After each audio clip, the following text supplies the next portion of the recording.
So I was wondering, do you know why Santa Claus is so jolly? Well, he knows where all the naughty girls live at.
From high atop the battlements of CaptainCurmudgeon, where there is nothing abnormal about eating turkey and stuffing and mashed potatoes for 10 meals in a row, and only a crazy person would make any suggestion to the contrary.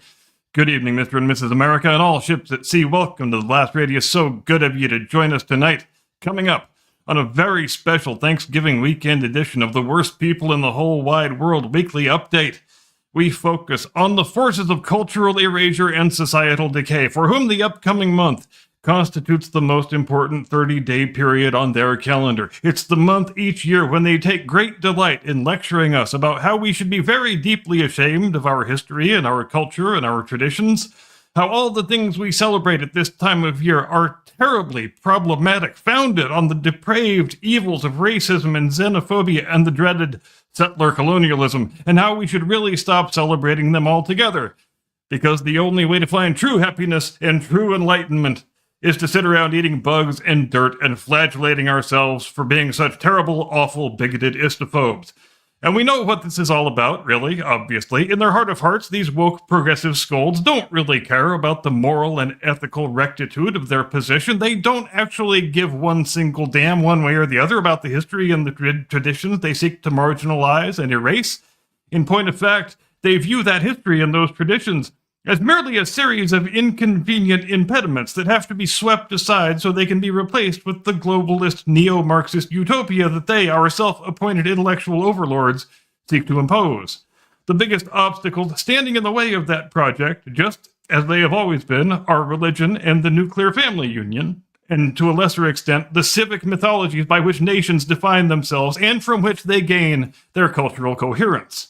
All of those things have to be got rid of in order for the globalist neo-Marxist project to have any chance at success. Every form of Marxist collectivism seeks to erase history and tradition and family and religion, because only after societies have been reduced to a collection of atomized individuals can they be rebuilt into a Marxist collective for which government and bureaucracy are the only objects of loyalty and veneration. Which is why they focus so heavily on this time of year, for this is the time of year when family and religion and historical tradition are the most stubbornly persistent.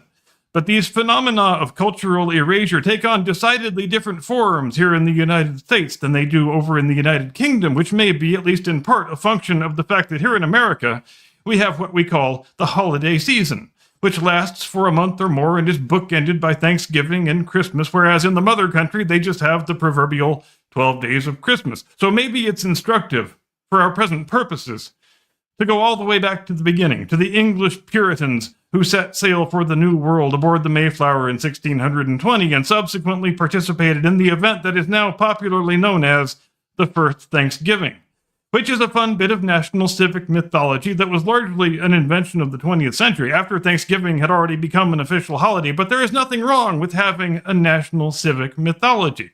It's difficult to have a society and a culture without such things. And if you don't have a society and a culture and a civic mythology, then you are just a nondescript collection of atomized individuals ripe for the picking by the forces of neo-Marxism. Is it correct to say the English Puritans who sailed for America, the folks we came to call the Pilgrims, were religious dissidents whose primary aim was to go to a place where they could worship as they saw fit? Well, that might be a little bit simplistic, but it's not wrong. The Puritans thought the English Reformation of the previous century hadn't gone far enough. They thought the Church of England was still uncomfortably close to popery, and it retained too many of the accoutrements of Catholicism for their taste, and they may have had a fair point. Henry VIII didn't break from the Catholic Church because he was a Protestant at heart. He broke with the Catholic Church because he wanted to marry Anne Boleyn, and the Pope refused to annul his marriage to Catherine of Aragon. But in terms of doctrine and liturgy, he remained, by all accounts, much closer to a Catholic than a Protestant for the remainder of his life. As far as the Puritans were concerned, they wanted England to practice a version of Protestantism that was closer to Martin Luther's vision, the one that was taking hold and gaining traction in Germany and Scandinavia and the Low Countries at that time. But the thing that really scared them was the prospect that England might once again have a Catholic monarch, which would cause them to be subject to arrest and execution as they had been during the reign of Queen Mary.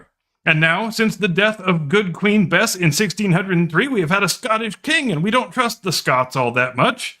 Sure, Scotland had a Protestant Reformation just like we did, and sure, they forced the Catholic Mary Queen of Scots to abdicate the throne in favor of her infant son, who was then raised a Protestant, who's now also the King of England. But King James has never been quite Protestant enough for the liking of the Puritans, and it's 1620 now. He's not in the best of health. He might not live all that much longer, and his heir apparent, the future Charles I, is suspected of having some distressingly crypto-Catholic proclivities. We've even heard talk that he might take a French Catholic wife. So what if this guy is a secret practitioner of popishness? We can't run that risk, say the Puritans. So let's hire a ship and sail for the New World, and we will take our chances there. It is the only prudent thing to do. And of course, the big irony in all of this is that after the Pilgrims decamped from Massachusetts, back home in England, the Puritans kept gaining more membership and more political power, so much so that by the 1640s, they were able to fight and win a civil war against the aforementioned Charles I and to cut off his head, take over the country, and abolish the monarchy altogether, for a time at least. So you can't help wondering how the Pilgrims and their descendants felt in 1650 when they have spent the last 30 years just trying to scrape by and stay alive in Plymouth Colony, and now their compatriots are wielding supreme political power back home. But then, if not for the event that we now call the First Thanksgiving, there probably wouldn't have been any Pilgrims left alive to be regretful. It's an event that wasn't very widely known to the public consciousness until after Thanksgiving became a national holiday in the 1890s. It had been a tradition for 30 years leading up to that, ever since Lincoln proclaimed in 1863 that we should take the last Thursday of November off and give thanks to divine providence that the war is starting to trend in a favorable direction and it looks like we're probably going to win. But it's not until the Grover Cleveland administration that it becomes an official holiday and effectively a 4-day weekend each year. And when it gets enshrined on the calendar, that's when we start building up a civic mythology around it. And the story of the feast with the Pilgrims and the Indians made a great ingredient in that stew. It was a way we could take a new holiday and back project it all the way to the earliest beginnings of our history. And it's a great story anyway. There's every reason why it should be part of our national civic mythology. The Indians are looking at these English settlers. They're trying to farm North American land with English crops and English agricultural methods, and they're saying, clearly these white men are idiots. and they will all die if we don't save them from themselves. So they passed on their knowledge to the white men, taught them which crops to grow, how best to grow them, and after the first successful harvest, when it was clear that the settlers had now gained the ability to sustain themselves and wouldn't all die of starvation, the two peoples had a big feast together as a show of mutual understanding and gratitude and goodwill. And once that story was woven into the fabric of the Thanksgiving holiday, Thanksgiving became an altogether more important thing in the American popular consciousness. By the 1910s and 20s, it had become common practice in every American elementary school for the children to stage a reenactment of that first Thanksgiving. Half of them dressed as pilgrims, half dressed as Indians, doing a cute little pageant that promoted both historical literacy and cross-cultural understanding. And we kept doing it for generations. It became an indispensable part of our holiday tradition, until the forces of cultural Marxism decided that we couldn't do that anymore because it's culturally insensitive, don't you know? We can't promote any sort of observance that leads small children to believe European colonialism was anything other than 100% cruel and dastardly and monstrous and evil. And those forces of erasure have been in the ascendant since before the start of this century, but it's starting to seem like their efforts might be finally starting to run out of steam.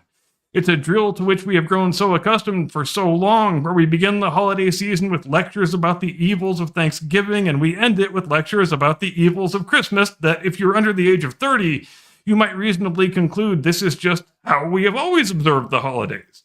The forces of cultural Marxism succeeded for a good number of years in effectively making the word Christmas completely verboten in the public square. We've become completely inured to seeing TV commercials that are veritably dripping with the visual imagery of Christmas, but in which the word Christmas is never spoken.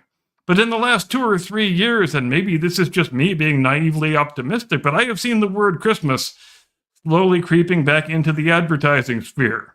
And the scolding and the lectures and the finger-wagging self-righteousness that we have all gotten so used to hearing at this time of year from the woke progressive crowd, it seems to be, slowly but surely, getting just a little bit less heavy-handed and a little bit less all-consuming. The incessant stream of articles we normally see during Thanksgiving week in the leftist press about how you should go home for the holidays and scream at your family members for having the wrong political opinions seems to be slightly less incessant this year.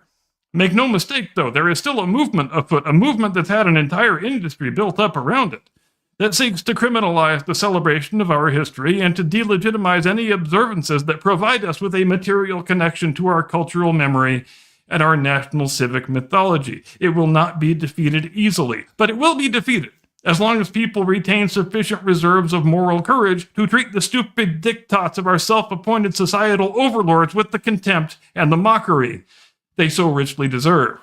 But it's interesting to note, I think, that back in the mother country, the effort to erase the national civic mythology has been far less of a holiday-focused exercise. For example, the de facto prohibition of the word Christmas has never existed in Britain to nearly the same extent that it has here in America.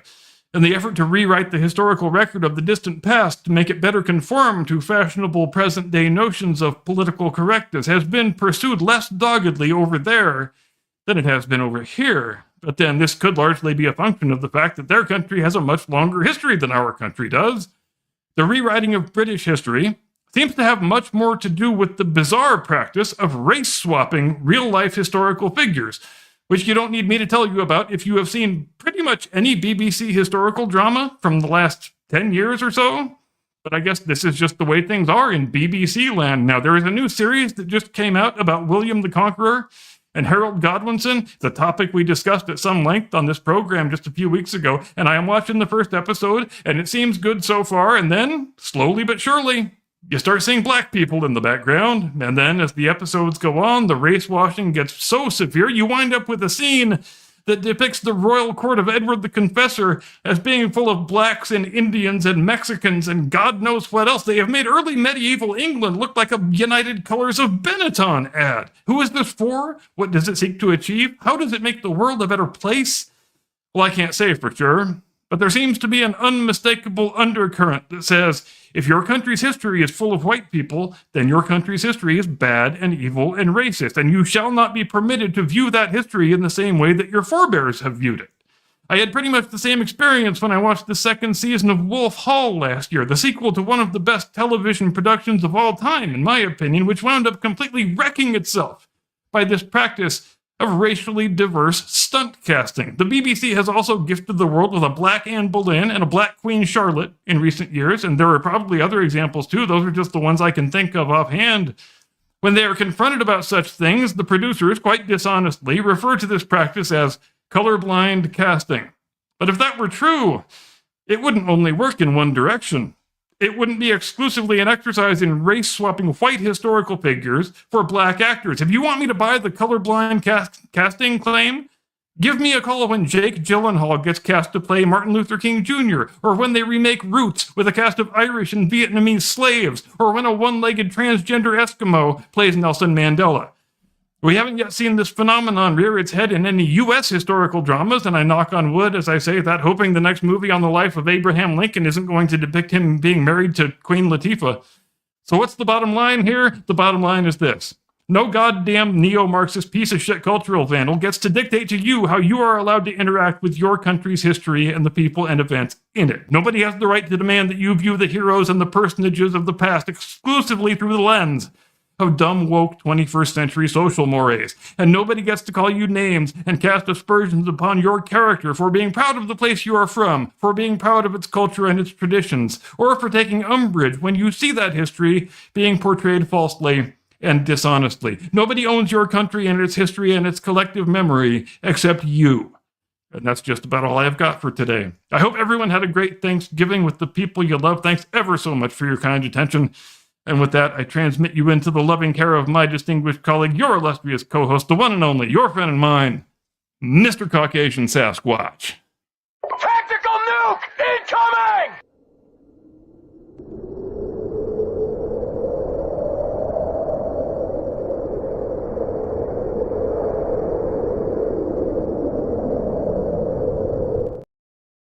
Good evening, ladies and gentlemen. Welcome to the Blast Radius. We are going to basically go over some topics we covered a few months ago, go over some topics we covered a few weeks ago, and make a prediction. The little one. Nothing serious, so don't get your panties in a twist about it. Cap, tell me something. Something. Just something. My panties are already in a twist. I don't know if that's a problem or not. It's only if it starts making you talk a little bit higher. We'll I knew I shouldn't have worn a tee back tonight. Nice. All right, so where do you want to start? Do you want to start at Edward the Confessor? Do you want to go over the Saint Nick thing? Do you want to discuss the absolute fabrication of the Thanksgiving? Where do you want to go? I would love to start with Saint Nicholas. If you want to start with Saint Nicholas, I actually learned more about the real life Saint Nicholas in the 15 minutes before we went on the air than I had ever known before. Especially the Church of Saint Nicholas. That man, I would love to go to the.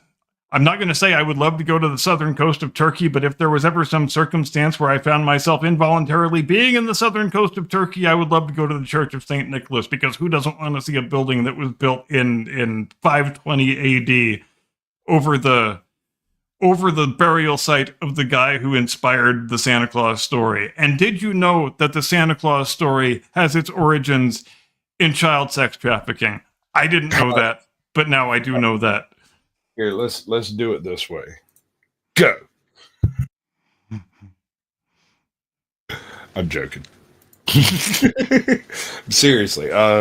So everybody's heard the basic story of Santa Claus. He's this nice old guy, lives at the North Pole. He enslaves a bunch of elves and some really crazy mutant deer to deliver toys to all the good little girls and boys by climbing down their chimney into their living room, hijacking their milk and cookies, and then dipping out like a thief in the night. And in doing so, he consigns millions of apartment dwellers to have to explain to their kids how Santa Claus gets into their house when they don't have a chimney. Right. And so the world over, children are confused, and I thank you for it. What would you like to tell us about him? Little is known about the historical St. Nicholas. The earliest accounts of his life were written centuries after his death and probably contain legendary elaborations. You know, as tends to happen when you're writing about people who lived in the the 6th century AD. He is said to have been born in the Anatolian seaport of Patara, Lycia in Asia Minor to wealthy Christian parents. In one of the earliest attested and most famous incidents from his life, he is said to have rescued 3 girls from being forced into prostitution by dropping a sack of gold coins through the window of each of their houses each night for 3 nights so that their father could pay a dowry for each of them. Other early stories tell of him calming a storm at sea, saving 3 innocent soldiers from wrongful execution, and chopping down a tree possessed by a demon, which is always, I think, a useful service to the community. In his youth, he is said to have made a pilgrimage to Egypt and Syria, Palestina. Shortly after his return, he became Bishop of Myra. He was later cast into prison during the persecution of Diocletian, but was released after the accession of Constantine, which stands to reason since Constantine was your first Christian emperor, so he probably didn't want to be keeping very many Christian saints in prison. St. Nicholas is the patron saint of, get ready for a long list, sailors, merchants, archers, repentant thieves, but not unrepentant ones, so it's an important distinction. Children, brewers, pawnbrokers, toy makers, unmarried people, and students in various cities and countries around Europe. Patron saint of toy makers. There you go. There it is right there. Yes, sir. Yes, sir. And I want you to stop and think about that list of people. Any one of those people could be involved in scamming you. Oh, yes. I didn't even know pawnbrokers had a patron saint. Do pawnbrokers need a patron saint? It doesn't seem like an occupation that is very closely attached to faithful religious observance, but what do I know? There's a certain religious observance amongst pawnbrokers that I've noticed. But the fact that he is the patron saint of children and toy makers, and he saved those girls from being sold into prostitution. It seems like we've got a fun list of the first few primordial ingredients for the Santa Claus legend, doesn't it? Yup. Nuxus says he sounds like a demon. I mean,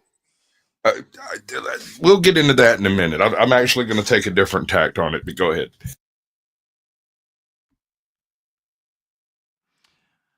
As we were talking about backstage before the show started, there is an early list, for whatever it's worth, that says he was in attendance at the First Council of Nicaea in the year 325, that would be kind of awesome. Who knows if it's true or not?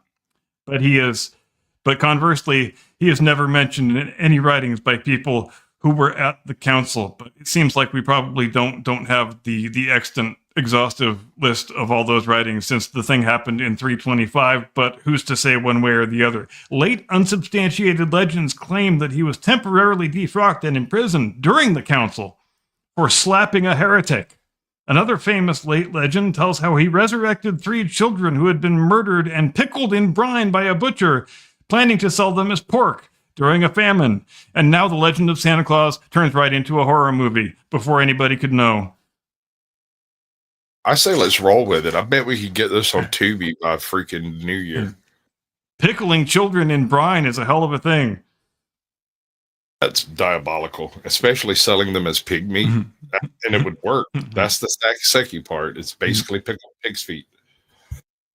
Fewer than 200 years after Nicholas's death, the St. Nicholas Church was built in Myra under the orders of Theodosius II over the site of the church where he had served as bishop, and his remains were moved to a sarcophagus in that church. In 1087, while the Greek Christian inhabitants of the region were subjugated by the newly arrived Muslim Seljuk Turks, and soon after the beginning of the East-West Schism, which of course is when the Byzantine Empire splits off from the Western Roman Empire, a group of merchants from the Italian city of Bari removed the major bones of Nicholas's skeleton from his sarcophagus in the church without authorization, and brought him to their hometown. What a bunch of bastards. Where they are now enshrined in the Basilica di San Nicola. The remaining bone fragments from the sarcophagus were later removed by Venetian sailors and taken to Venice during the First Crusade. So in other words, this guy's bones are all over the freaking place now, aren't they?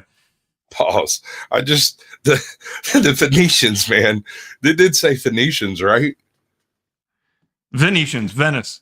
Venice. Venetians. Yeah. Okay. I was a little off base there for a second, but listen, these second guys who come along, these Venusians, if you will, show up with a dustpan and a fucking and just sweep up the last 400 years of freaking dust and call it St. Nick's Bowl.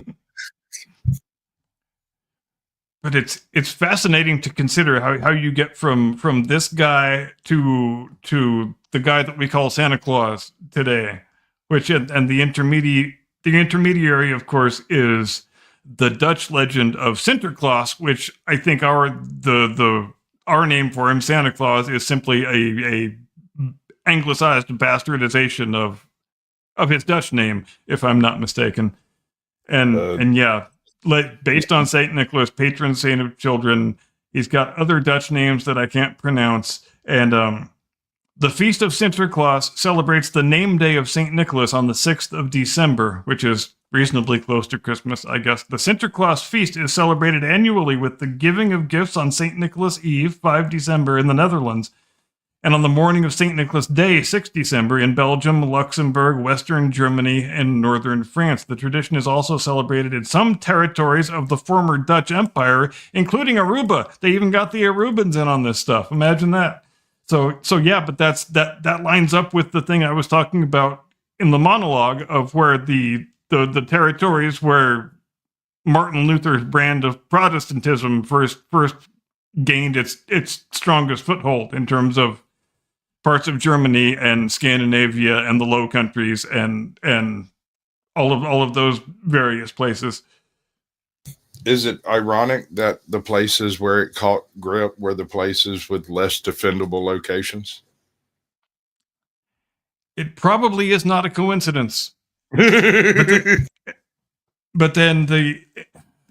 it's interesting to consider that Protestantism made absolutely no inroads into France or Spain, even though it had such great successes in pretty much every other area of Europe. The French and the Spaniards were like, no, God damn it, we are Catholic till we die. We are ride or die with the Pope. And of course, the Italians felt the same way because the Pope was one of their guys. But consider all the wars and all the bloodshed that ensued from the Protestant Catholic schism, and hell, even just in England. But on the continent, it was even worse. And like I mentioned, in England, it was more a matter of the king wanted to get an annulment. The Pope wouldn't give him an annulment, and so he broke off from the church, established the Church of England, even though, doctrinally and liturgically, he kind of always thought of himself as a Catholic, but business is business. You got to do what you got to do. I need to get rid of my wife. I need to produce an heir. I've got this other wife that I want to marry, and so I need some bastard to give me an annulment or a divorce, and if I have to break from the Church of Rome in order to get it, then goddamn it, I'm the king. That's what I get to do. Little did he know he was going to have 5 more wives after that one? So yeah, he was really setting himself up for a whole bunch of shit, and he would only produce one male heir who would die at the age of 15. So, well done with all of that, Hank. Really, really good showing. I'm proud of you. At least he had one. Yeah, at least he managed the one. All right. And all that trouble he went through, and then you get into the whole Lady Jane Grey story. What the hell did she ever do to anybody to get her head cut off? That poor girl. Yeah. I try not to think about that period of English history too much. I know. And can you imagine being her and receiving the news that the dying 15-year-old king, who is your cousin and someone, with whom you have a friendly acquaintance, if not an outright friendship, has determined that you are going to be the inheritor of the throne, even though you probably don't want to be the queen of anything. You're probably perfectly happy just being a teenage girl and the daughter of an earl and whatever it is that teenage daughters of earls do in the 16th century. But suddenly you are informed that you have to be the king or the queen, and the king is also survived by his 2 daughters, of course, Mary and Elizabeth, who also want very badly to inherit the throne, and they are not going to take kindly to to the dead King Edward VI, naming you as his successor, and they also have more military power than you do, and they are going to jail you and cut your head off just as quick as they possibly can, which is why we call her the 9-Day Queen. Just as quick as they possibly can. Yes, sir. That is exactly how it plays out. Oh, Lord. Then what happens? Oh, here you go. This is where we get into some slightly racist stuff here with Sinterklaas. Sinterklaas is assisted by Zwarte Piet, which is Dutch for Black Pete, a helper dressed in Moorish attire and in a black painted face. Zwarte Piet first appeared in print as the nameless servant of St. Nicholas in St. Nicholas and His Servant, published in 1850 by Amsterdam school teacher Jan Schenkman. However, the tradition appears to date back to at least as far as the early 19th century. Zwarte Piet's colorful dress is based on 16th century noble attire with a ruff and a feathered cap. He is typically depicted carrying a bag which contains candy for the children. Hey, little girl wants some candy? Which he tosses around, a tradition supposedly originating in the story of St. Nicholas saving 3 young girls from prostitution by tossing. We heard that story already, so yeah, that story seems to persist all the way down through the legend. It seems to have much to do with saving little girls from child sex trafficking. And who knew? I didn't know that 1 hour ago. I kind of did. Traditionally, he would also carry a birch rod, a chimney sweep's broom made from willow branches, which he used to spank children who had been naughty. So there we get the whole naughty or nice thing. But I don't think Santa Claus actually beats you for being naughty. He just doesn't give you presents. So I guess we have sanitized the story a little bit since then.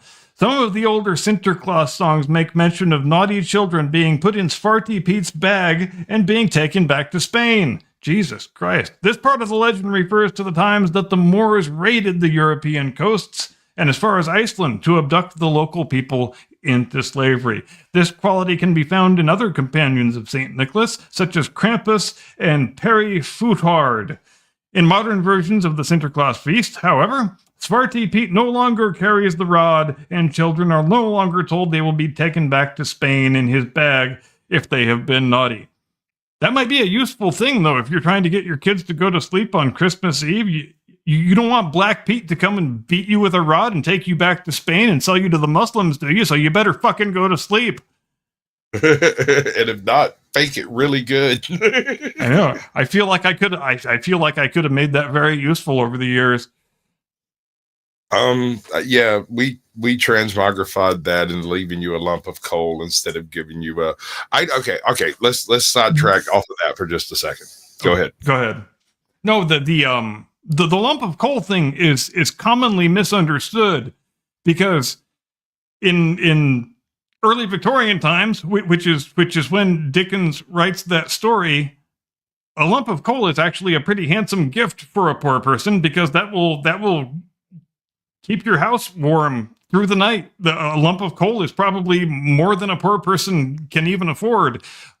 The kind of coal that was typically burned in the coal stove in a poor person's house was more of the, just the byproduct, the dusty stuff. It didn't have lumps in it. If you gave somebody a big, handsome lump of coal, that probably would have been beyond their financial ability to afford, and it would have burned cleaner and hotter in their house, and they would have provided them with a happier Christmas Eve than they might have had otherwise. I mean, I'm not saying it's a super duper handsome gift, but it's not the insult that it is commonly made out to be. It is made out to be an insult to keep kids of the modern era from being naughty. Yes. Just a blatant bribe and threat. Do you want to do a transition? We're going to continue on that thread. Which way? I can keep going on this if you want me to. I've got to dip out here in about 10 minutes to take my daughter to work, but we can pick up on that then. I want to make a quick jaunt through the counterposing of the Christmas spirit.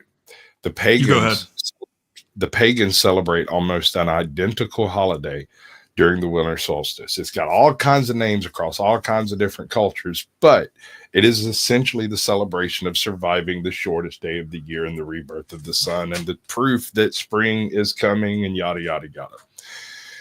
In most of these cultures, there would be a particular animal, whether it was a pig or a goat or a sheep or something, that would be kept from the previous year through this winter. So you would have a group of yearlings and then one animal that's 2 years old.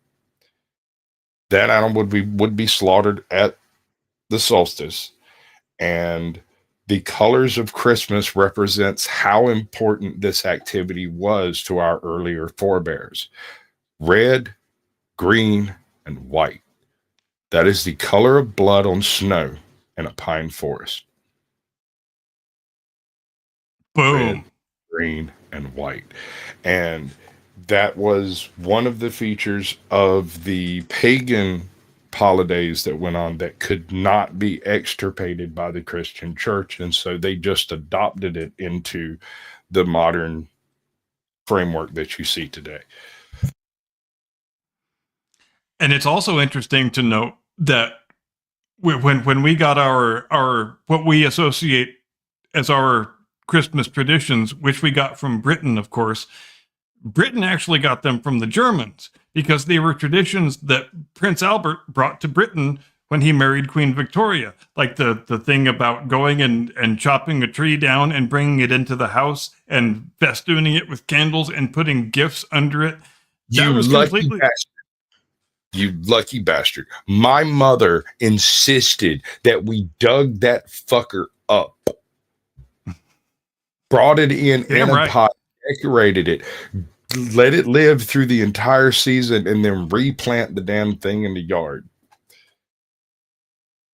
Sorry. Yeah, we used to have a living tree too for a time when I was a kid. But yeah, and but those traditions, you know, that we associated, that we commonly think of as Anglo-American Christmas traditions, straight from Coburg, straight from Prince Albert, when he first, you know, started doing this stuff, in which I guess would have been the early 1840s when they first started having kids and a family. And you know how it is. Everybody wants to emulate the royal family. All the English people said, well, this is pretty damn weird, but we will do it anyway because obviously we want to emulate the queen and her husband and the royal family. So we will adopt these strange, bizarre German traditions and make them our own. And you know, nearly 200 years later, they still remain our own. And we don't care about where they came from because we've been doing them long enough that we don't need to care.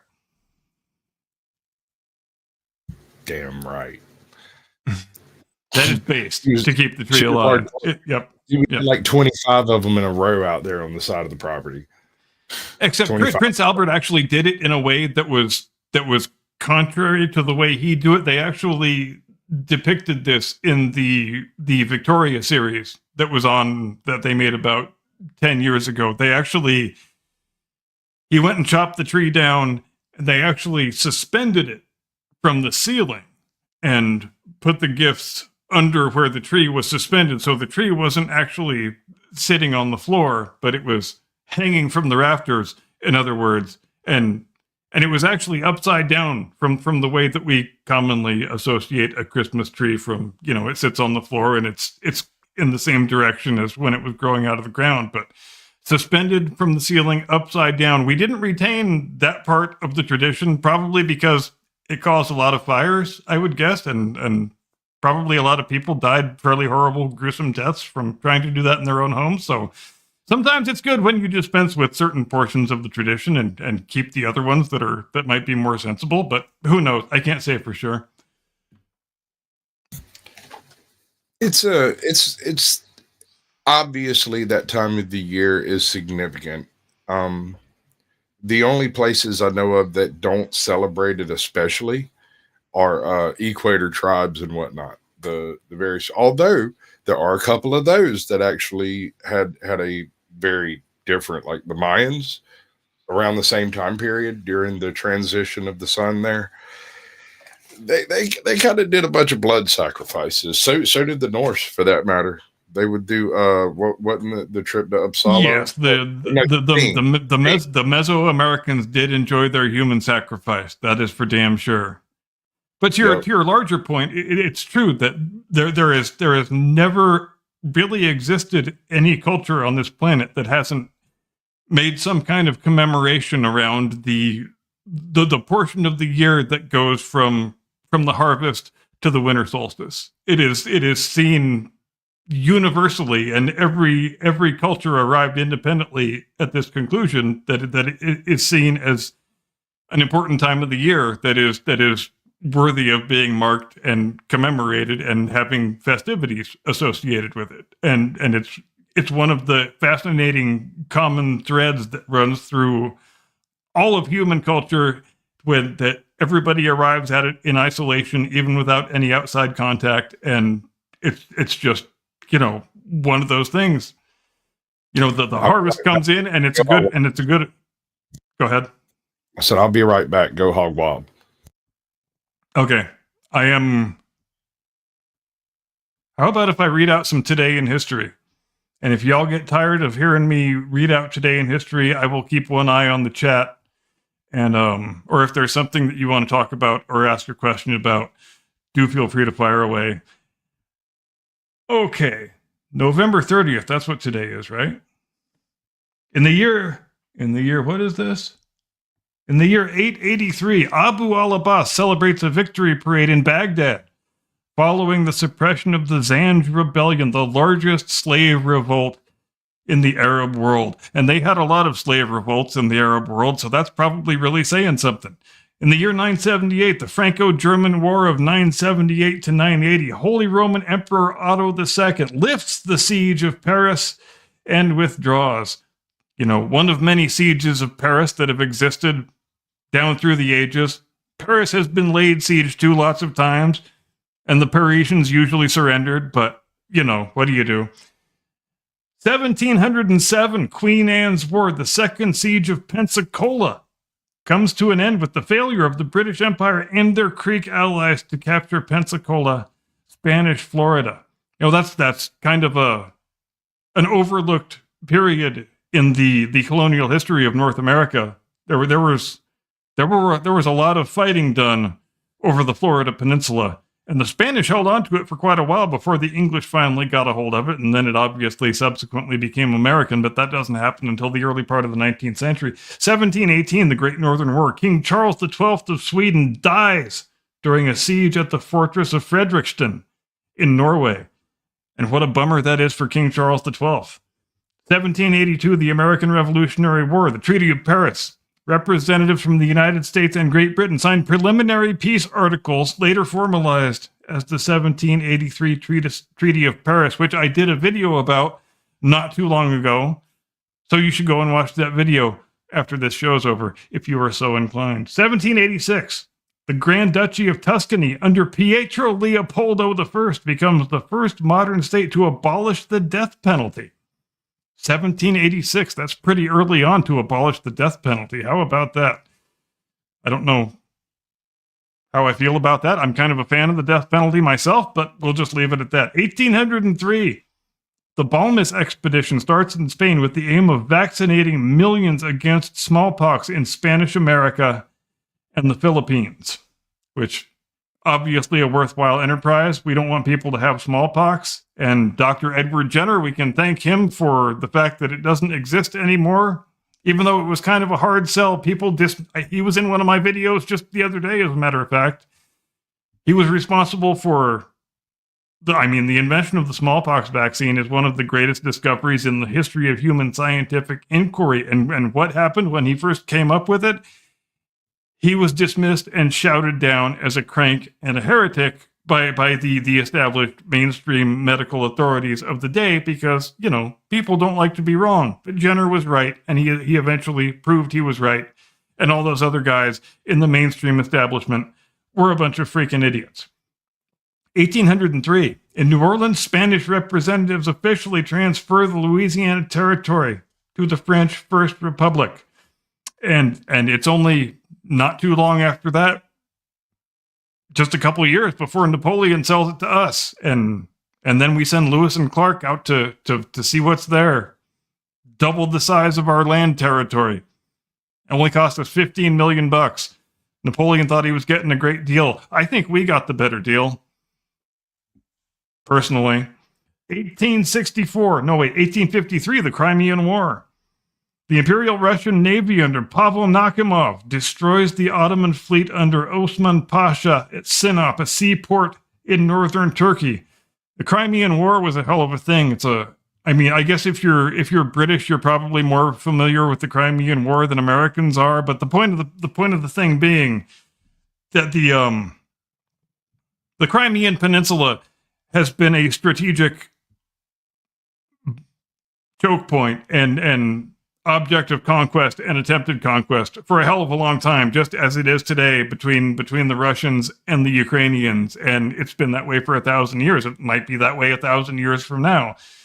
There's nothing new under the sun in history. In other words, 1864, the Confederate Army of Tennessee, led by General John Bell Hood, suffers heavy losses in an attack on the Union Army of the Ohio under General John Schofield in the Battle of Franklin. 1872, the first ever international football match takes place at Hamilton Crescent, Glasgow, between Scotland and England. I want to see who won that. Who won the first ever Scotland versus... It was a scoreless tie, so you know it must be soccer. What an unexpected revelation that was. Is soccer the only game you can end with no scores? Yes. A scoreless tie used to be possible in hockey, but it's no longer possible anymore because all ties have been eliminated in hockey. I used to like ties in hockey, but, we can't have ties anymore because we can't have nice things. There's nothing wrong with a tie. Americans are just averse to sports games ending in a tie. I think you can still have a tie in the NFL, though they've tried really hard to make it so ties are next to impossible. But there's usually one or two ties in the NFL each year. But is it ending tie, or do they go into like a dead, what do they call it, a overtime and then double overtime? Well, in the NFL in the regular season, I believe you just play an entire extra quarter, and if the score remains tied, then it's a tie. In the playoffs, obviously, if it's an elimination game, then you have to have a winner. So you just keep on playing until somebody wins, and you're basically playing without a clock at that point. And in hockey now, whereas you used to play a 5-minute overtime, and if it was still tied, it was a tie, and so you had lots of ties, but now what they do is they play the 5-minute overtime, and instead of being 5-on-5, it's 3-on-3. So, which really opens up the ice surface and creates a lot more scoring opportunities. So, but then at the end of the overtime, even if nobody has still scored, then they go to a penalty shootout, just like they do in soccer when there's an elimination game and it's still tied at the end of extra time. I mean, let's be honest. Hockey is just frozen soccer with a puck. It really is. I mean, fight me. I don't know what to tell you. It's lacrosse and hockey mixed up on ice. It's wild. Yeah, it is. Hockey is what happened when Canadians tried to play soccer. We had to go oot in a boot. Oat in a boat. Oot in a boot. I don't know what you're arguing about. I got a real good Canadian friend of mine that I listen to talk a lot. And sometimes when I'm talking to him, I do this on purpose, but I can't do it on purpose. I can do it when I'm talking to him. But I'll start talking in his accent, but I'll do it kind of slow so he doesn't notice it immediately. There'll be like 6 or 7 of us in whatever stupid StreamYard meeting or private doohickey or whatever we're doing at the time. And next thing you know, I'm over here talking just like him. Oh yeah, I'm one of those people. I've had two week-long trips to Canada in my life, and right on cue, I start speaking in their dialect and accent if I'm there for more than a few days, and you can hear yourself doing it. And you still can't stop. It's kind of a funny thing. But I do it on purpose. I full on do it on purpose. When I go to the islands, I talk like the islanders or as close as I can to it, right? I think I told you before about when me and my wife went on our honeymoon. We found this local little bookstore, and it's like the weirdest little hole in the wall ever. And we found a locally printed, locally sourced book called Gula Fauna, which is a childhood version of explaining how a specific type of island patois derived from the King's English, right? And so it goes through, says a whole bunch of different useful phrases in Gullah and then translates them into English and then shows you how to further speak the language, kind of like a weird pig Latin kind of thing. Like you drop certain consonants in certain usages. And one fascinating example of that is the people in the Pitcairn Islands, who of course are the descendants of the Bounty mutineers, and they still speak a dialect of English that is like a perfect blend of 18th century Royal Navy sailor talk and the language of the King James Bible, because those were their only influences linguistically, and they were completely closed to the outside world for hundreds of years, and so that's still the way they talk. They had a King James Bible, and they had a bunch of people who knew how to speak sailor English, and so those were the only influences on their local dialect, and then they persist right up to the present day. Would that be pursuant to the concept of a cargo cult? No, I don't think so, because they were very much not wanting to be found, at least as long as any of the Bounty mutineers were still alive. Then they didn't. As soon as all the mutineers were finally dead, which didn't actually take that long, then they were much more amenable to visitors coming by to hang out for a little while. But a cargo cult is specifically isolated island tribes, mostly in New Guinea, the Dutch East Indies, present-day Indonesia, whatever you want to call them, that they very little exposure to the outside world, and all of a sudden, during the Second World War, you had Americans or Britons showing up. They would build an airfield, they would build a control tower, and magically, these vehicles would descend from the sky that had a bunch of food and equipment and delicious, wonderful, useful things on board them. And these simple island villagers didn't really have the ability to distinguish between an airplane and a creature. They kind of thought it was some sort of magical angel, and then the war ends and everybody goes home and the control tower gets stripped down. But from their limited experience, they think, well, if we build a runway and we build a thing that looks like that control tower they used to have, then the magic angels will come from the sky and bring the cargo we want, because it was really great when those magic beings from the sky used to bring us cargo. We want more cargo, so let's build a control tower and maybe the cargo will come. And what a fascinating exercise in anthropology that is. It is. It is an amazing example of religious development independent of legitimate influence, right? They once the devices and the mechanizations and all of the people, the white folk left, right? The people that were left had to sit around and explain to the next generation why these things existed in the landscape and how they came to be, you know. And can you imagine trying to tell your 5, 6, 7-year-old child who's like, why is this all clear of trees and what is that over there? And you're like, okay, so when I was a kid, these magical white folks came from the sky on these. First, they came from the ocean, and a whole bunch of people died. And then it got better because they built this. They made this to bring these beasts down from the sky that was full of food and energy and things that made people warm and really nice fabrics and amazing tools. And they're where we figured out iron. They're where we figured this out, that out, you know. There's one particular cargo cult that developed, and I can't remember the name of the island that it popped up on, but it was not actually visited in World War II by any major part of any Navy that we know of.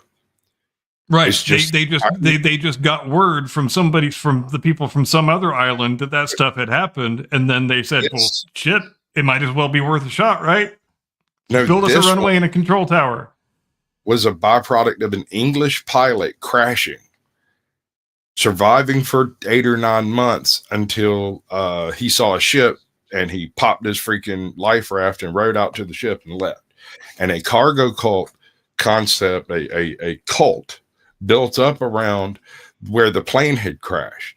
And even after the Americans showed up and picked up all the stuff and loaded it up, which from the reports of the trip there, they did not make contact with natives. The natives watched, but they didn't do anything. And they got all the parts of the airplane they could. They loaded it up and left. And the people came back and rebuilt a wooden version of the crashed airplane with all the little metal pieces they could find stuck in the places they would have been on the airplane. Details, bro. Here is a list that the Australian anthropologist Martha McIntyre gave, what she considers the classic elements and characteristics of a cargo cult. Number 1, they involve ritual activities that in some way imitate or mimic the actions associated with whites and Europeans. Number 2, the activities are aimed at effecting transformations and or reversals in status, often associated with skin color, and wealth and power for its adherents. Number 3, they involve stories of the loss of skills, goods, and knowledge to white people, often those who colonized them, through some moral failure or offense. Some of the rites or practices aim to redeem these failures in order to effect the transformation. They have charismatic local leaders. They have strong nativist elements. That is, they aim at advancing the political interests of local people by appealing to the reinstatement of specific traditional practices, and they see their movement as one that reclaims self-determination and independence from white foreign control. That one is a little bit ironic. They entail beliefs in the return of ancestors, bringing wealth in the form of money, European goods, or cargo. They include utopian and or millenarian ideas of a future in which people will not have to labor. They have continued over many decades, changing slightly but maintaining core beliefs and practices. So it's, in other words, it's a great way for local leaders to turn it into a sort of moral and ethical litmus test to keep their populations under control. That they have a way of saying, well, back when we all behaved ourselves really well and we were better people than we were today, the magic white people brought their magic sky creatures and gave us all that cargo. Don't you want the cargo to come again? So you better start behaving like your grandpa did if you want the cargo to come back. And what a great political control mechanism that is. And that is such an ironic approach to the interpretation of a cargo cult. It really is. The language used in that article is so weighted and ungainly, it almost means nothing. I know. Let's see. Dude, it's almost tasty. Nowadays, an article like that would be laughed out of academia. It would be completely shut down, but specifically because of the language that it's using. They would just shut that down. They'd be like, look, rewrite it, framework it a little bit better, whatever. And you're familiar with the islanders who venerate Prince Philip as a god, right? You've heard about that one. Hit me with that one, bro. Hit me. That was when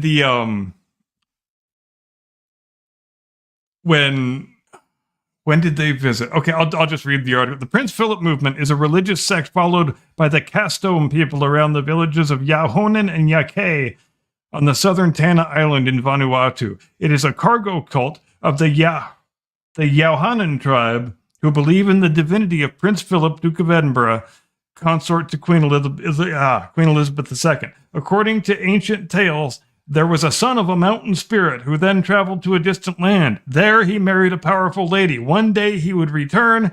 He was sometimes said to be a brother to John Frum, which is the name of a different cargo cult on a different island. The people of the area had seen the respect accorded to Queen Elizabeth II by the colonial officials and concluded that her husband, Prince Philip, must be the son referred to in their legends, and that the distant land refers to Britain. It is unclear just when this belief came about, but it was probably sometime in the 1950s or 60s. It was strengthened by the royal couple's official visit to Vanuatu in 1974, when a few villagers had the opportunity to actually see Prince Philip from a distance. The prince was not then aware of the sect, but it was brought to his attention several years later by John Champion, the British resident commissioner in the New Hebrides. Champion suggested that Prince Philip send them a portrait of himself. He agreed and sent a signed official photograph. The villagers responded by sending him a traditional pig-killing club. In compliance with their request, the prince sent a photograph of himself posing with the club. Another photograph was sent in 2000. All three photographs were kept by the chief of the tribe. Request. They must have been bummed when he died. Go ahead. Oh, here I go. In April 2021, the sect mourned Prince Philip's death. Village Chief Albi said he was terribly, terribly sorry, and tribal leader Chief Yapa sent his condolences to the royal family. The Union flag was flown at half-staff on the grounds of the, I can't pronounce that word, but it must refer to the chief's hut. Referring to the Queen, Chief Jack Mala said though the Duke is dead, they still have a connection with the mother of the royal family. So in other words, they are living in a patriarchal society. So when the Queen and Prince Albert came, or I mean Prince Philip came to visit their island, it simply wasn't in their realm of consciousness that it would have been she that was in charge and he was just her consort. They figured that he must have been the powerful man who was foretold in their legends, and the amount of respect and veneration that was showed to him, confirmed the origin story of their religion. And so sometimes that's all it takes. Just a couple of white folks showing up, being treated like bigwigs by the locals. You can build an entire state religion out of that. And how fascinating that is, anthropologically. So let's do some of our alternate history precognition, right? Hypothetically speaking, World War II ends with a mutually assured destruction of all the major powers in the world, right? Poof. Right. Communications down, the different civilizations balkanize, and the only consistent civilization that comes out of that conflict is a cargo cult out of the Polynesian Islands, who basically sail to the freaking world, eventually convincing a handful of people to revere the cargo gods and move on, explaining what all the things in the world are, what a different world we would live in. And there would probably be a non-zero chance of that happening. And here's a few words on the cult of John Frum, which I believe is the most famous of all the cargo cults.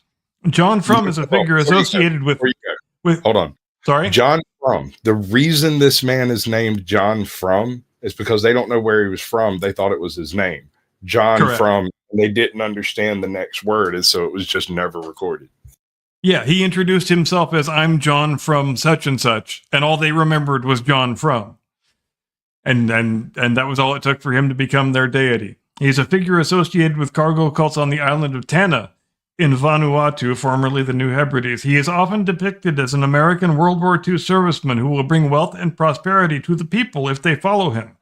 In a 1960 BBC documentary, British broadcaster David Attenborough asked the locals what Frum looked like and was told, "He looked like you, he got white face, he tall man, he lived long South America." In the 1990s, there were still reportedly over 5,000 members of the John Frum movement. However, belief in John Frum is in decline. As of 2022, there are fewer than 500 practitioners. Currently, only the village of Lamakara is faithful to the John Frum faith on the island of Tanna. The rest of the island has mostly been converted by Christian missionaries. The religion centering on John Frum arose no later than the late 1930s, when Vanuatu was known as the New Hebrides. The religion may have originated as early as the 1910s, according to a claim from 1949. The movement was influenced by existing religious practice in the Sulphur Bay area of Tanna, particularly the worship of a god whose name I can't pronounce, a god associated with a mountain whose name I can't pronounce. In one analysis of the cult, the figure was first known as John Broom, who was believed by followers to one day return from a distant land to sweep away the white colonials and return riches to the islands.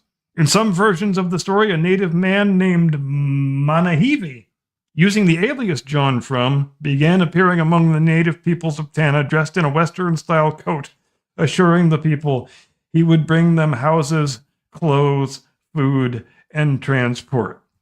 Wow. They have such simple needs, these cargo cultists.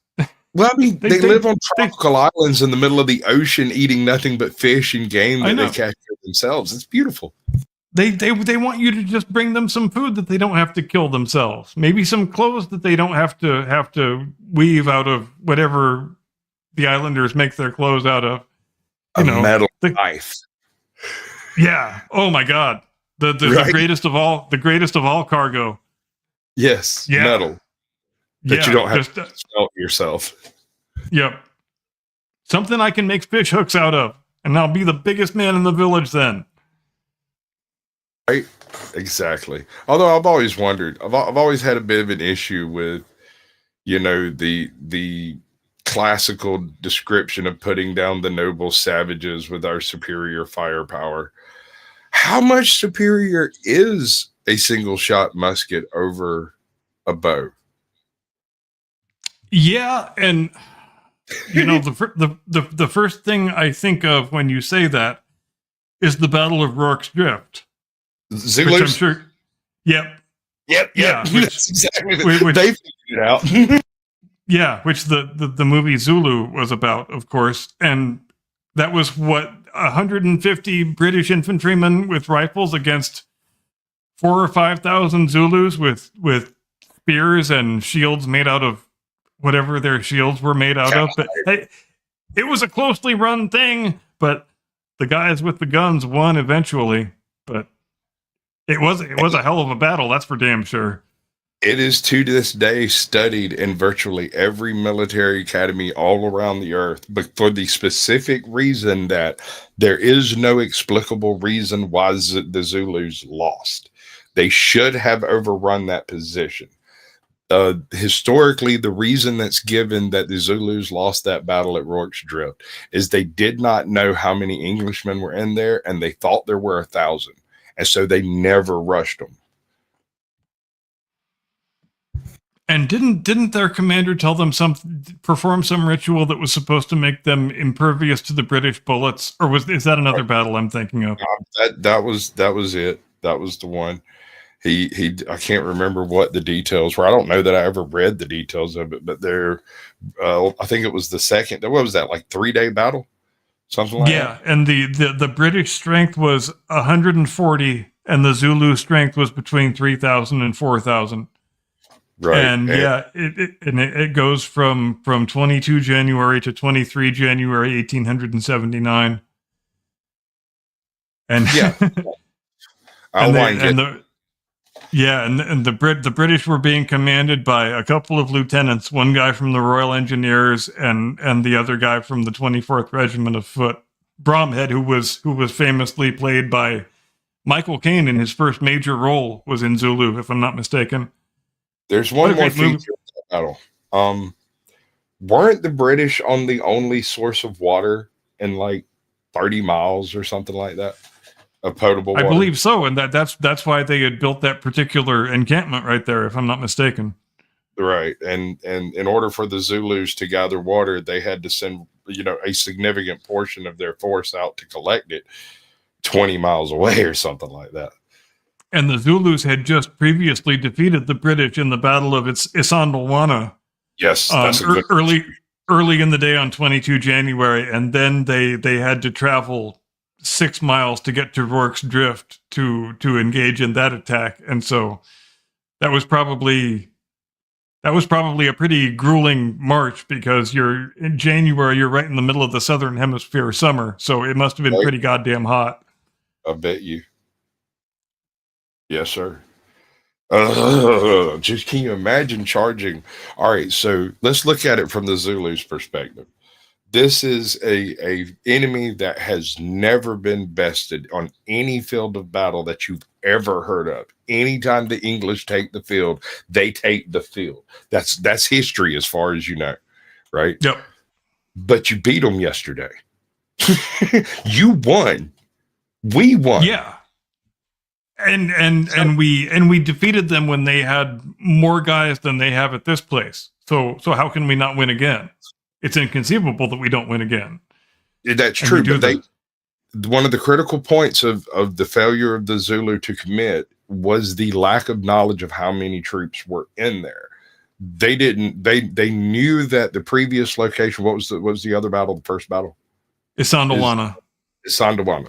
They knew that place was understaffed, and they assumed that some of the people that were supposed to be at that previous place must be over here at the water source, right? Right. And so they assumed Rourke's Drift was mostly a hospital. I mean, many of the defenders were actually wounded men who had to be dragged out of bed and had rifles propped up in their hands. I mean, that's how closely run of a thing it was. Next week, I want to go over the Battle of the Dead Men. I think that would be a very good one to dive into. We'll do that. You know what other battle we should dive into is the Battle of the Crater.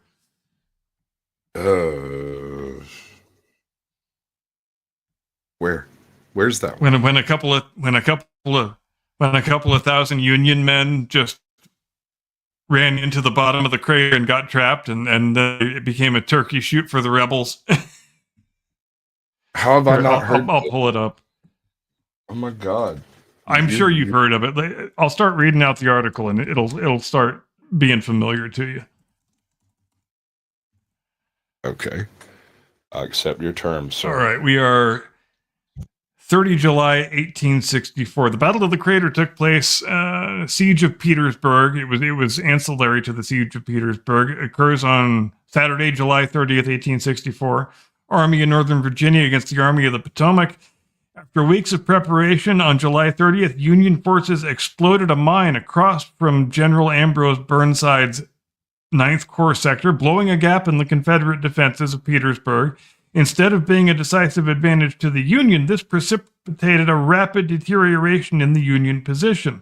Unit after unit charged into and around the crater, where most of the soldiers milled about in confusion in the bottom of the crater.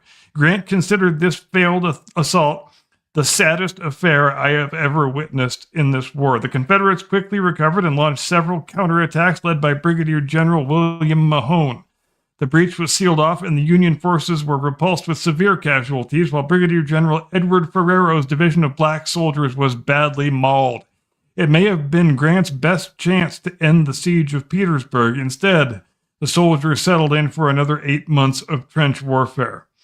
In other words, they had the Union had they had tunneled under and planted some explosives because they wanted to blow a big hole in the Confederate line, but they didn't really have an effective tactical plan for what to do after the explosives went off. So everybody just kind of ran into the crater, and that was a very, very bad thing to do.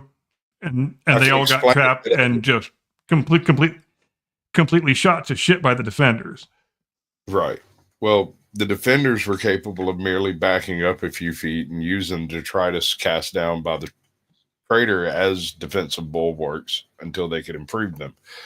The attackers would have to cross the empty ground of the crater, and here's the double-edged sword of using sappers like this.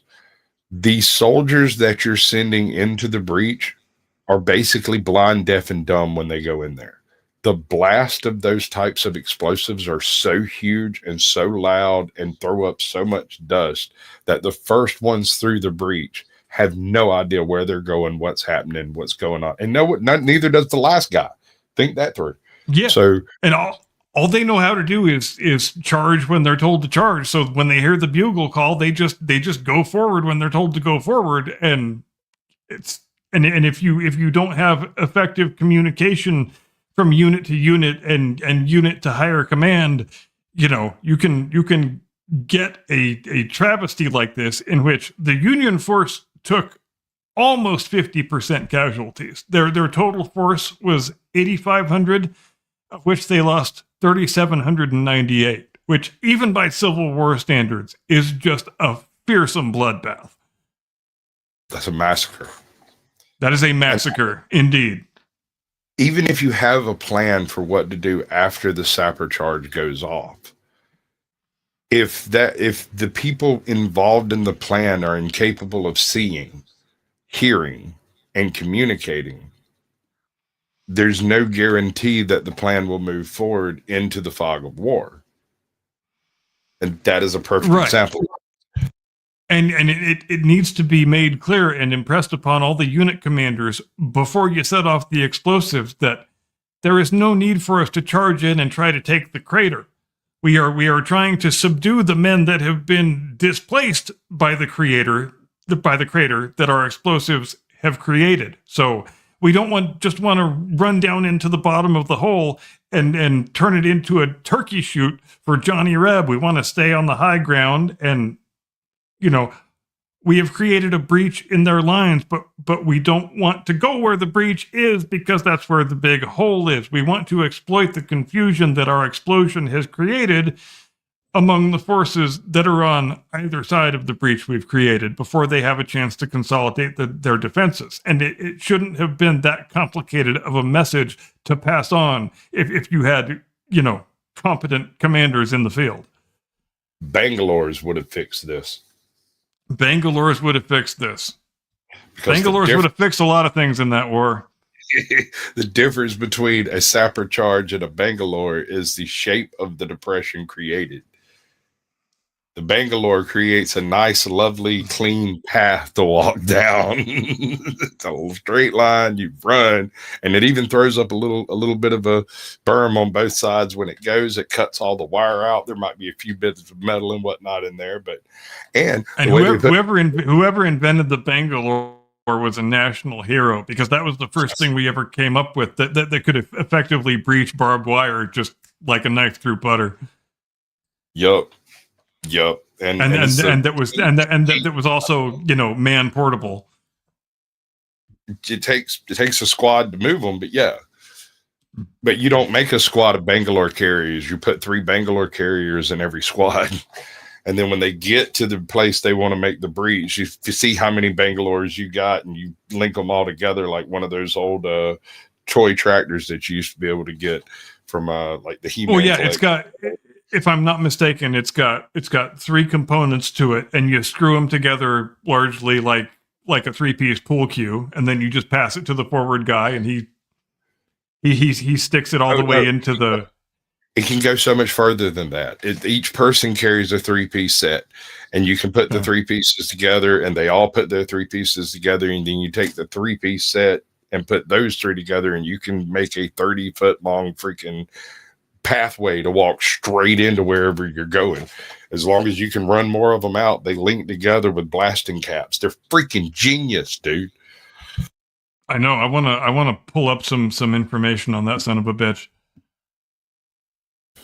It's one of those things that seems like a no-duh situation, like Velcro, but you have to have witnessed that situation as such a calamity, the trench warfare and the barbed wire, and have an epiphany moment. You have to think outside the box. Rather than cutting all of it, why don't we just blow it slab to shit?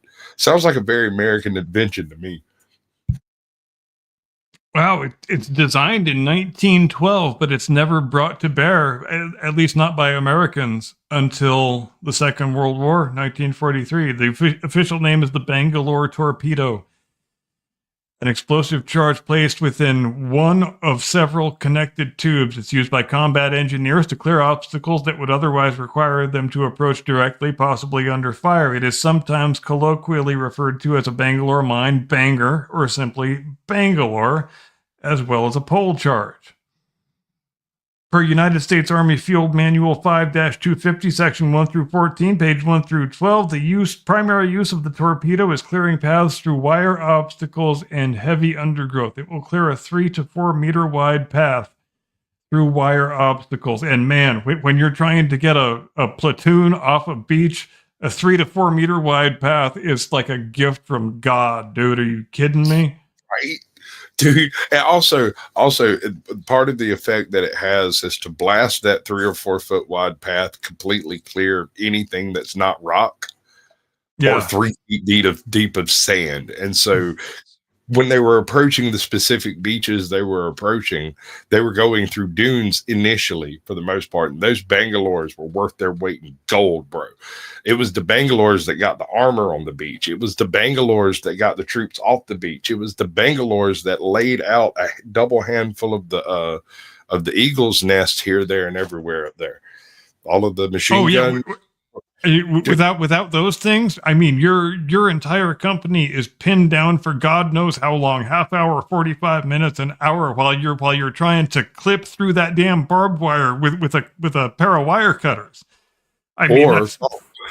Calling it airstrikes and artillery from battleships so close to your platoon, you're probably going to be taking some of your own guys out, trying to cut the barbed wire in a line that y'all could actually advance through. That's a nightmare. Here's the vital statistics. Bangalore torpedoes were packed in wooden crates that contained 10 torpedo sections, 10 connecting sleeves, and 1 nose sleeve. The total weight of a crate was 176 pounds.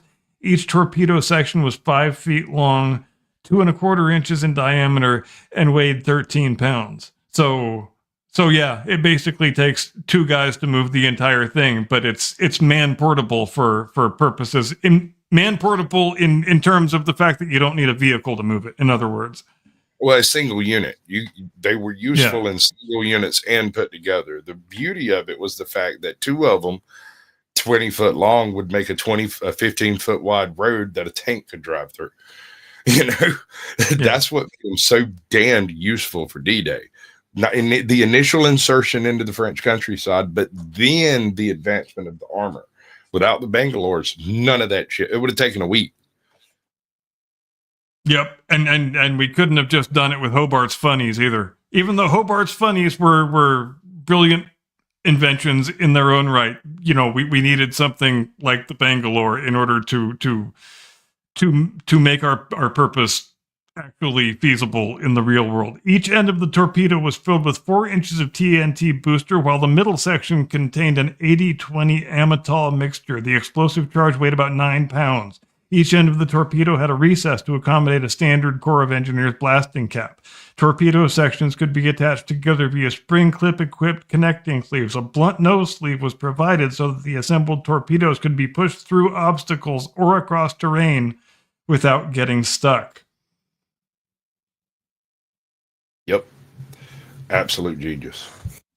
And yeah, I mean, just untold numbers of men lived through that first day who would not have lived through that first day without the Bangalore existing. And so it's one of those battlefield combat engineer inventions whose utility cannot be possibly overstated.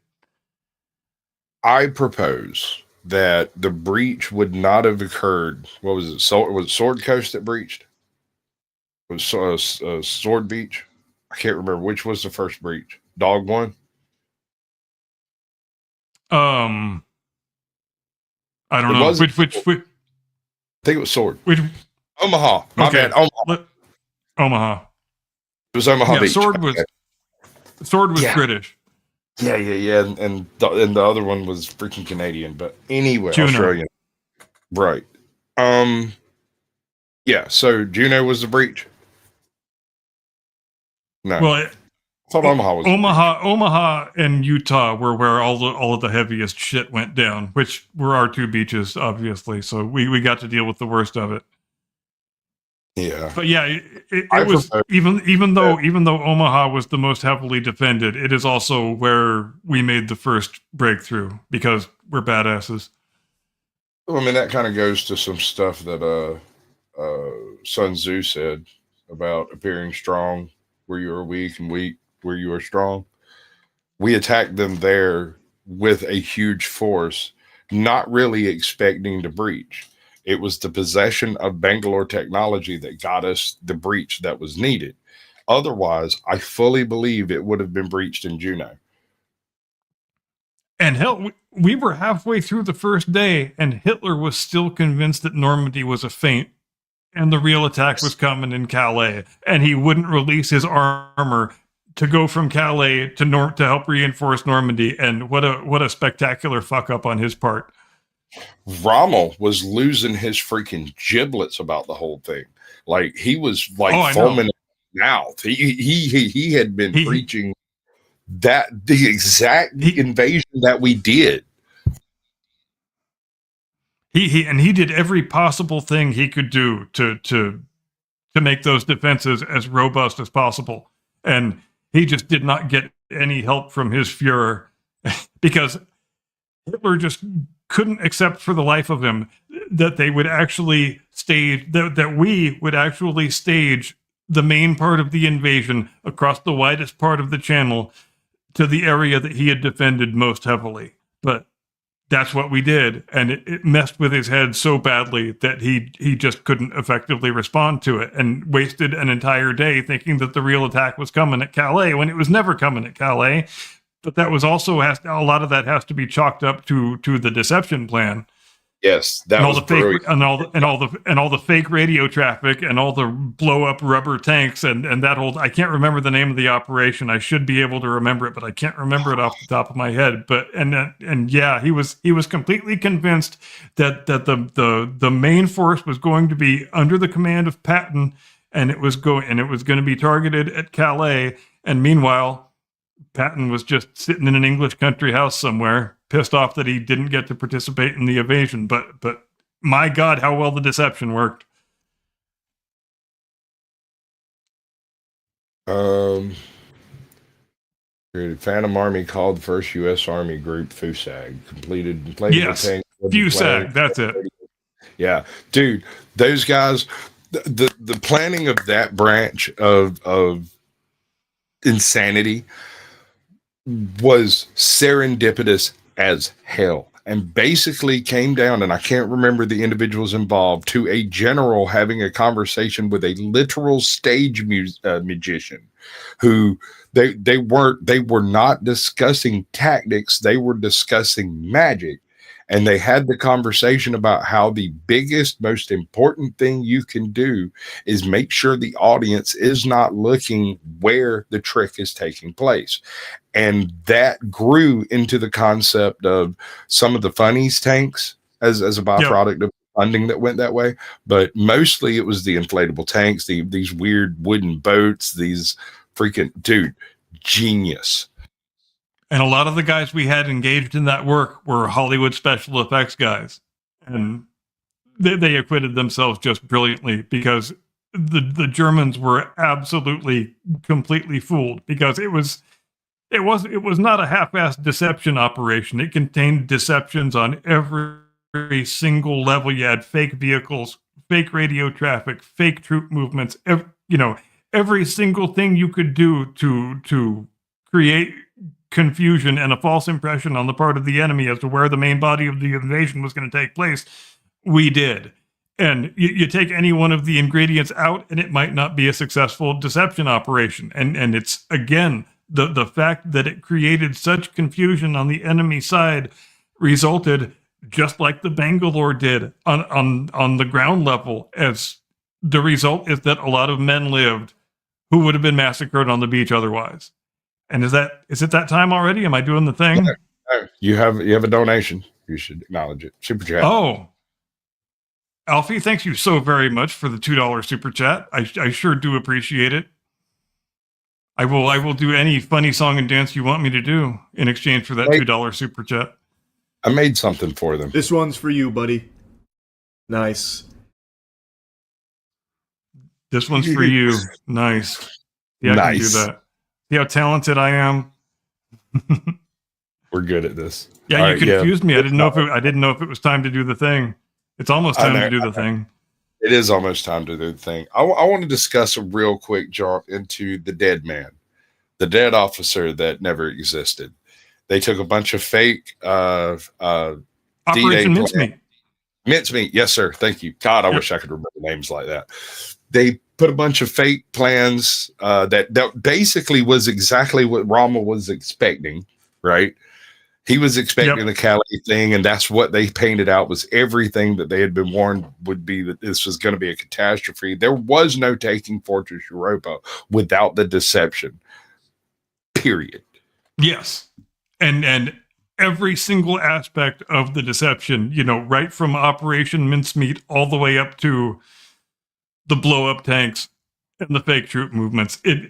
You couldn't make the thing work without every single one of the ingredients, and it's a big part of what helped the invasion be successful, in addition to the actual combat that was done, and all of that contributes to why it's probably the most audacious military operation in world history right up to the present day.